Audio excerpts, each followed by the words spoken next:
नमस्कार। Mutual fund investors के जहन में एक सवाल ज़रूर आता है कि एसआईपी के जरिए इन्वेस्ट करें या लमसम इन्वेस्टिंग करें। तो आज हम इसी के बारे में बात करेंगे। लमसम इन्वेस्टिंग मतलब एक साथ अपना पैसा इन्वेस्ट करना। वही SIP that is systematic investment plan मतलब हर महीने या हर क्वार्टर में एक स्पेसिफिक अमाउंट रेगुलरली इन्वेस्ट करना, बिल्कुल आरडी यानी रिकरिंग डिपॉजिट की तरह। आरडी में लोग एक फिक्स्ड अमाउंट हर दिन या हर हफ्ते डालते हैं। उसी तरह आप एसआईपी के जरिए एक फिक्स्ड अमाउंट हर महीने या हर क्वार्टर में म्यूचुअल फंड में इन्वेस्ट कर सकते हो, जिसकी वजह से आपको अपने इन्वेस्टमेंट पीरियड के एवरेज रिटर्न्स मिलेंगे। फॉर एग्जाम्पल, अगर आपने किसी इक्विटी म्यूचुअल फंड स्कीम में 1000 रुपये की मंथली एसआईपी शुरू की है और हर महीने की 1 तारीख को आप 1000 रुपये इस म्यूचुअल फंड स्कीम में इन्वेस्ट करते हो, तो जनवरी महीने की 1 तारीख को उस म्यूचुअल फंड स्कीम की जो NAV that is net asset value होगी उस पर आपको यूनिट्स मिलेंगे। फिर फरवरी महीने की 1 तारीख को उस म्यूचुअल फंड स्कीम की जो एनएवी होगी उस पर आपको यूनिट्स मिलेंगे। तो इस तरह हर महीने की 1 तारीख को उस म्यूचुअल फंड स्कीम की जो एनएवी होगी उस पर आपको यूनिट्स मिलेंगे। तो जब कुछ महीनों के लिए मार्केट बहुत गिर जाता है तो उस टाइम आपको कम एनएवी पर यूनिट्स मिलेंगे। वही अगर कुछ महीनों के लिए मार्केट बहुत बढ़ जाता है तो आपको ज़्यादा एनएवी पर यूनिट्स मिलेंगे। तो इस तरह आपका रिटर्न एवरेज हो जाएगा। वही लमसम इन्वेस्टिंग की बात की जाए तो लमसम इन्वेस्टिंग कभी कभी एसआईपी से थोड़ी रिस्की हो सकती है, क्योंकि लमसम इन्वेस्टिंग में आप एक साथ अपना पैसा इन्वेस्ट करते हो, जिसमें आप कौन से लेवल पर इन्वेस्ट कर रहे हो ये इंपॉर्टेंट होता है। आप लमसम इन्वेस्टिंग से एसआईपी से अच्छे रिटर्न्स कमा सकते हो, पर उसके लिए आपके पास स्टॉक मार्केट की और वैल्यूएशन की अच्छी समझ होनी चाहिए। लमसम इन्वेस्टिंग के मुकाबले एसआईपी का एक बहुत बड़ा फ़ायदा ये है कि एसआईपी में आप हर महीने एक स्पेसिफिक अमाउंट इन्वेस्ट करते हो और ये अमाउंट ऑटो डेबिट होती है, यानी ऑटोमेटिकली आपके बैंक अकाउंट से कटती है और आपने चुने हुए म्यूचुअल फंड स्कीम में इन्वेस्ट की जाती है।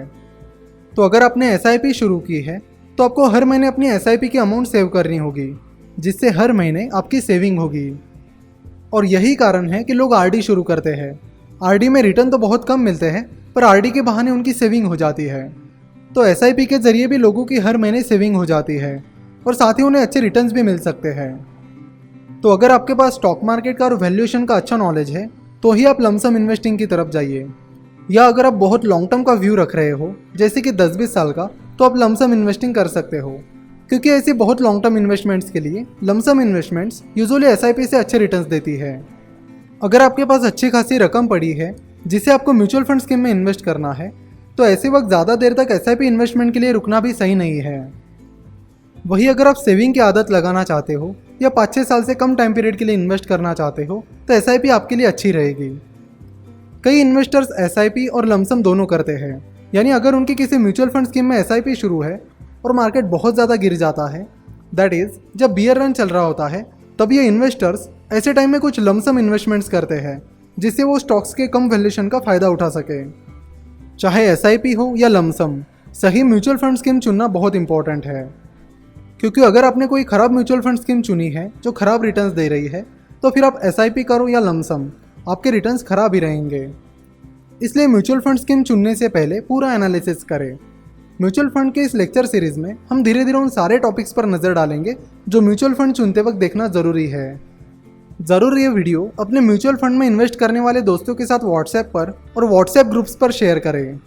अगर आप finnovations.com पर नए हो तो ज़रूर चैनल को सब्सक्राइब करिए और finnovations.com की फैमिली में शामिल हो जाइए और इस बेल आइकॉन पर भी क्लिक करिए ताकि आपको हमारे डेली वीडियोस के नोटिफिकेशंस मिलते रहे। हमसे जुड़े रहने के लिए आप हमें फेसबुक और ट्विटर पर फॉलो कर सकते हो और हमारे टेलीग्राम चैनल को भी ज्वाइन कर सकते हो।